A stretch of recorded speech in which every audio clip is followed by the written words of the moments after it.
pergunta é, isso também acontece dentro do mundo católico?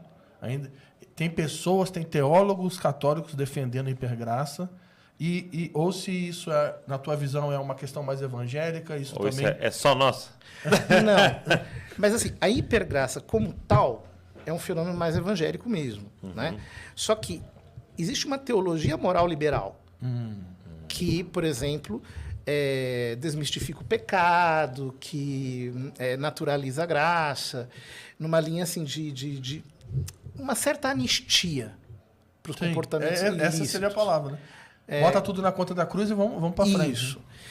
E isso é um absurdo, né? Então, só que há uma diferença de ênfase.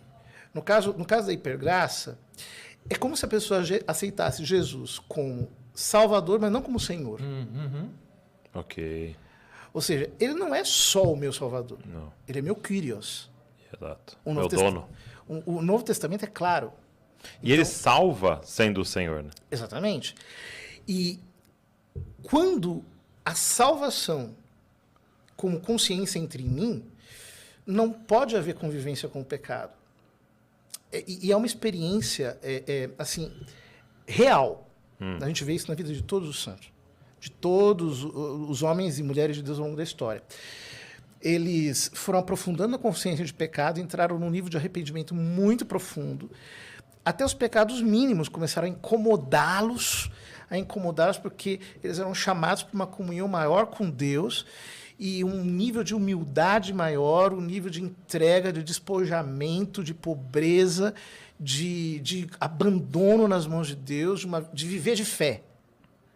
Todos os homens e mulheres de Deus passaram por essas experiências de purificação pelas quais eles foram se tornando homens espirituais. Agora, qual que é o jeito de se impermeabilizar para ser um homem espiritual?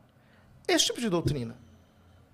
Que diz, não, a cruz é um verniz para que eu continue no pecado. Era uma salvação só escatológica, ela não é uma salvação histórica. Entendi. Quer dizer, Jesus vai me salvar no fim dos tempos e como sucedâneo da transformação que ele quer fazer em mim, inventa-se uma noção falsa de amor. Vejam, um teólogo católico muito renomado, chamado Garrigou Lagrange, eu li um parágrafo dele que me deixou muito impressionado. Ele disse assim como falsificar uma moeda de grande valor é mais grave do que falsificar uma moeda de baixo valor, a mais grave falsificação dos tempos modernos é trocar o ágape do evangelho pela filantropia humanista. Uau. O que estão fazendo hoje na igreja moderna? Eles estão chamando de amor a aceitação humana. Só que o ágape do Novo Testamento não tem nada a ver com isso. O ágape do Novo Testamento, primeiro, ele é sobrenatural. É Deus que derrama em nossos corações. Né? Como diz Paulo, o amor de Deus foi derramado em nossos corações pelo Espírito Santo que nos foi dado. Então não é algo meu. Divino. É algo divino. É algo, portanto, que é espiritual. É algo, portanto, que me tira do domínio e da escravidão da carne, que obrigatoriamente me leva para uma dimensão que é a melhor dimensão que existe para o ser humano, que é a da comunhão com Deus no espírito. Agora, se eu vejo uma pessoa atolada na carne, se eu vejo uma pessoa infeccionada de pecados carnais, e eu não tenho a caridade, eu não tenho o ágape de chegar nessa pessoa e dizer, meu irmão, vamos sair disso. Eu vou te ajudar. Está errado. Vamos nos entregar a Cristo de verdade, vamos orar. Se eu não tenho essa caridade, eu simplesmente não estou no amor do Novo Testamento, é uma outra coisa. Falsificou-se o amor. Então esse é um tipo de luta que você, como sacerdote católico, também está totalmente inserido como qualquer pastor evangélico. O tempo todo, porque hoje em dia parece que amar é simplesmente você. Eu até preguei esses dias num ajuntamento que nós tivemos em Mato Grosso do Sul, que hoje nós trocamos a conversão pela aceitação. E as pessoas, se elas quiserem, elas sempre encontrarão uma teologia adaptada para o seu pecado.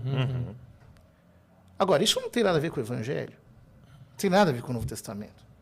Isso é humanismo, aliás, de muito baixo nível, porque os pagãos, até os pagãos, tinham certa virtude, hein? Quando Paulo escreve a primeira aos Coríntios, lá no capítulo 6 ou 5, não me lembro, acho que 5, quando ele denuncia o incestuoso, ele fala, nem entre os pagãos se faz isso daí. Porque os pagãos, eles tinham um certo apreço, os epicuristas, etc., pela sobriedade, um certo apreço pela vida austera, pelo sacrifício, pela castidade. Tinham em conta isso. Agora, os cristãos de hoje estão pior do que os pagãos do passado.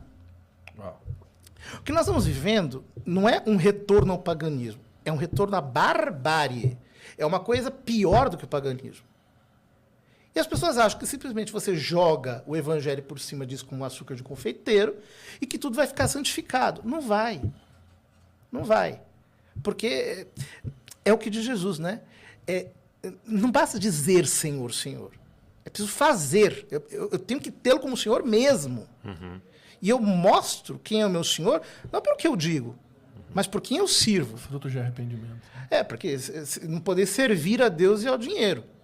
A Deus e a mamon. Se você serve a Deus, então você está mostrando com obras que você está realmente ali debaixo do discipulado de Cristo. Senão, você está servindo a você mesmo.